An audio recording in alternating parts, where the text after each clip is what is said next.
Hello all, welcome to openmentor.net.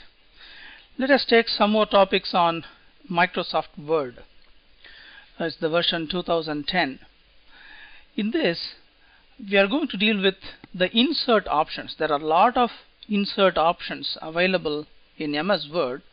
The first thing that we are going to look at is a table, because most of the time we'll be dealing with tabular columns. The moment you click on it, it will ask you how many rows you want. For example, now I have got 3 cross 3 table, 3 rows and 3 columns. You could see that automatically painted on the screen.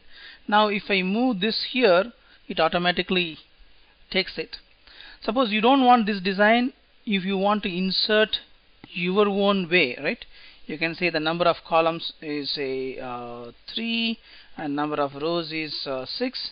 You can specify. You can change this either auto fit, it's up to you.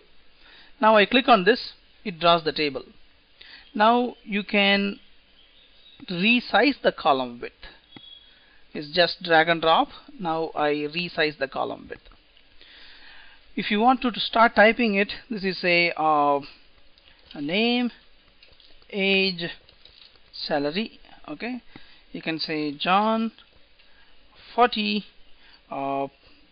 5,000, Bob 43 5,200, and say Julia 32, and then say 4,800.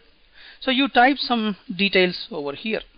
The standard rules of how we can use this in terms of your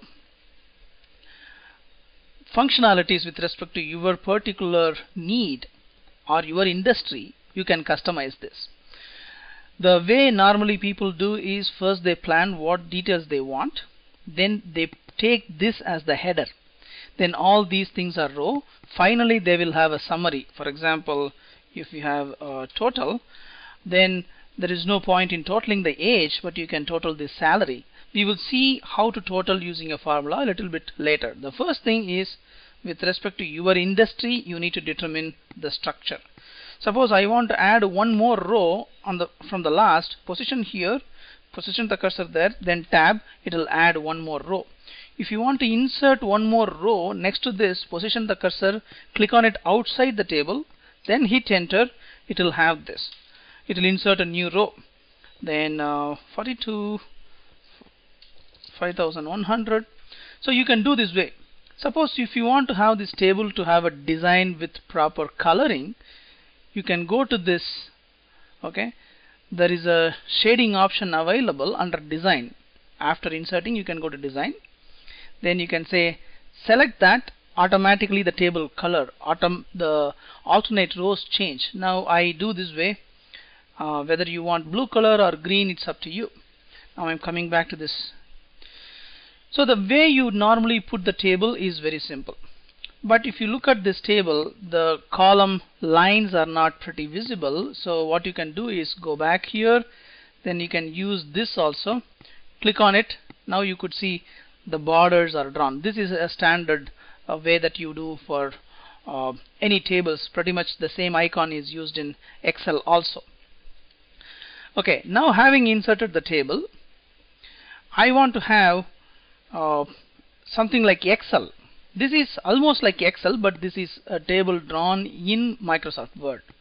But I want to insert an Excel table itself. That is pretty easy. You can go over here. There is a simple way to insert Excel workbook itself inside Microsoft Word.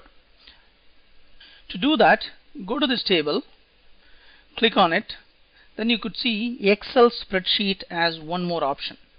I click on it. What it does is, inside Microsoft Word, it opens MS Excel. So you are seeing a complete Excel workbook inside MS Word. So what I can do is name, age, salary. You can do all the cut and paste. That will be pretty much the same way that you can do.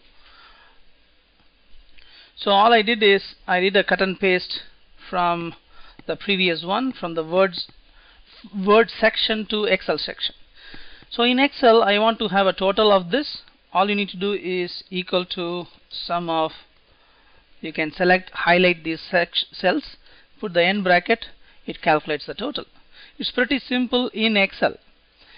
And if I want to do a totaling of this in Microsoft Word, the way you need to do is you position the cursor over here, okay? Then you need to do something like a formula. Let us go to that. Okay, the formula is available under the Layout tab. So you position the cursor over here, click on this formula. One of the formula that we can definitely get is the sum, and if you type equal to sum and within bracket above, then whatever rows that are above this particular cell, it will do the totaling of that. Now there are multiple functions. Whatever functions you see on Excel, they may not be available. That there are the count, min, max, average, everything is available right here also. So I'm doing sum of the above cells. Click OK. It calculated this plus this plus this, and then it arrived at the total.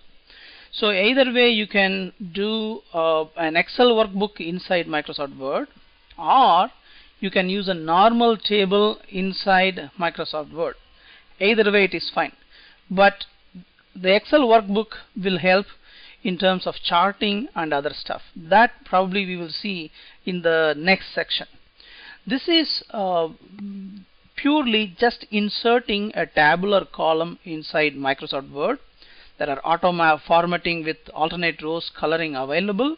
Inserting an Excel sheet within Microsoft Word. At the same time you can have simple formula like count, min, max, average, sum, etc. in Microsoft Word also. So let us stop this session over here. In this session, just to have a recap, we insert a table with different formats. We did an Excel table insertion into Microsoft Word. We did a formula within Microsoft Word table itself. With that we stop this session. Thank you.